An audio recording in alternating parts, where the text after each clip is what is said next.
השבוע קיבלנו תזכורת מחסן נסראללה על האיומים שמרחפים מעל מפרץ חיפה ועל מיכל האמוניה המסוכן מאוד, אבל מתברר שלחסן נסראללה יש גם צבא סייברים. רועי קייס, ממה לפחד יותר? מפצצת האמוניה או מהסייבריסטים של נסראללה? כן, תהילה, אז תראה, השבוע אחרי איום האמוניה ולרגל 8 שנים לחיסולו של בכיר הארגון עימאד מורנייה בדמשק, שאותו בחיזבאללה מייחסים לישראל, בערוץ של הארגון אל-מנאר הציגו את איום הסייבר, הטילה, את ארגון אל-קדימון, זה ארגון שהמשמעות שלו בערבית הוא אנחנו באים, ארגון ששואף, שכל מטרתו מ-2013 היא לפגוע בישראל במועדים שונים ומגוונים, ביום השנה למלחמת לבנון השנייה, ביום השנה לחיסולו של עימאד מורנייה הטילה, ובשבועות האחרונים הם יותר ויותר מנסים לשווק את עצמם, כך נראה, עם סרטון תדמית הטילה, שאפילו יש לו כתוביות בעברית. בוא נצפה. تدمير إسرائيل هو هدفها.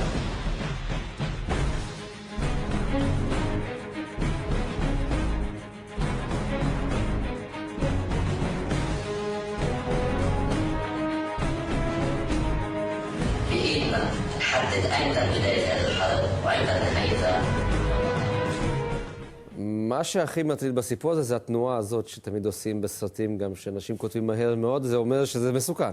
כן, תראה, אז הארגון הזה טוען שהשבוע הוא ביצע פעולה, כלומר לרגל, יום השנה לחיסולו של עימאד מורנייה, בשם ניפוץ האשליה, שמסגרתה הוא פרץ למאות אתרים בישראל, שלא שמענו כמובן על זה, וגם למצלמות אבטחה בישראל, שאנחנו תכף נראה את זה, וצריך להגיד אותי שחברי הארגון הזה, שפועל, הייתי אומר, אפשר להניח בשירות חיזבאללה, למעשה טוענים שב-2015 הם פרצו לא פחות מ-5,000 אתרים בישראל, כולל אתרים רגישים. בואו נראה את הכתבה באל-מנאר המאוד מחמיאה לארגון הזה, ואת אחד מהחברים שמנסה להראות כמה הארגון הזה מאיים במרחב הווירטואלי על ישראל. بمعادلة بسيطة استطاع هؤلاء نقل المشهد إلى داخل فلسطين المحتلة. إنها 42 دقيقة بعد ظهر الثلاثاء. لا شيء يميز المشهد سوى الأماكن التي تلتقطها الكاميرا مباشرة. طريق في مدينة حيفا المحتلة، مرسى لليخوت في مدينة تل أبيب، وهنا يتناول بعض المستوطنين وجبات الطعام. ولكن هذا ليس كل شيء، إسقاط للوهم ووعد بالمزيد. يلي قادر يوصل لكاميرات واللي قادر يوصل لفي بي انز اللي هن اكثر انظمه حمايه موجوده بالعالم، قادر كمان يوصل لمحل ابعد من هيك. فنحن بعمليه اسقاط الوهم فرجينا صوره للعدو انه اللي بيوهم نفسه بحمايه فضاء الالكتروني بهذه الطريقه، نحن قادرين نسقط هذا الوهم. ما حيقدروا يحموا فضاء الالكتروني، يعني نحن بالنسبه لنا صار فضاء ممزق ومستباح، ونحن قادرين باي وقت نشن اي هجمه على اي مستوى على اي موقع. אוי לא, הם פרצו לשיפודיה שלי.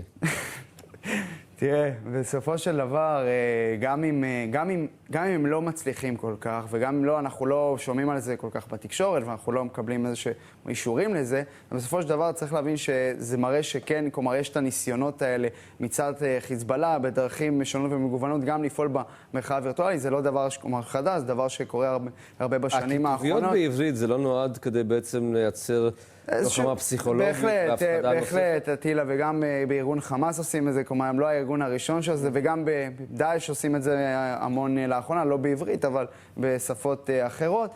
וצריך להגיד הטילה שהארגון הזה שהיה לו פייסבוק, אגב, הפייסבוק סגרו לו את דף הפייסבוק שלו, בגלל שהפייסבוק, בהנהלת הפייסבוק מסתבר שלאחרונה עורכים איזשהו קמפיין נגד דפים של חיזבאללה שמפיצים תמונות של חיזבאללה וחסן נסראללה, מה שהוביל לקמפיין נגדי הטילה, שמסגרתו בשבוע שעבר פשוט הפיצו מלא תמונות של חסן נסראללה, והמטרה היא כמובן להתריס את הנהלת פייסבוק שביצע את הקמפיין הזה. מי שמשמש בורג מרכזי בקמפיין הזה הוא ג'וואד נסראללה, תהילה, הבן של נסראללה, אותו בן שממש לאחרונה שמענו כיצד הוא מעורב במימון של פעולות טרור בגדה המערבית. הוא מאוד פעיל בטוויטר ובקמפיינים של חיזבאללה מבחינה תקשורתית, ממש מנסה להלהיט את הרוחות. הוא השתתף בקמפיין בשבוע שעבר שנקרא ישראל היא האויב, שהוא בתגובה לקמפיין שחיזבאללה הוא האויב. בקיצור, מלחמת כל בכל ברשת בחסות ג'וואד נסראללה.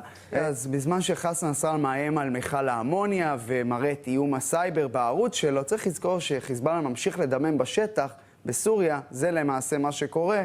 ולצד האיומים וכל המלחמה הפסיכולוגית שאנחנו רואים. אוקיי, לא פשוט לחיות כאן עם כל ההפחדות האלה מהאמוניה והסייבר. רועי קייס, תודה רבה לך. אני הולך לפרוץ עכשיו לתוך תיקים סודיים שלי. הלאה.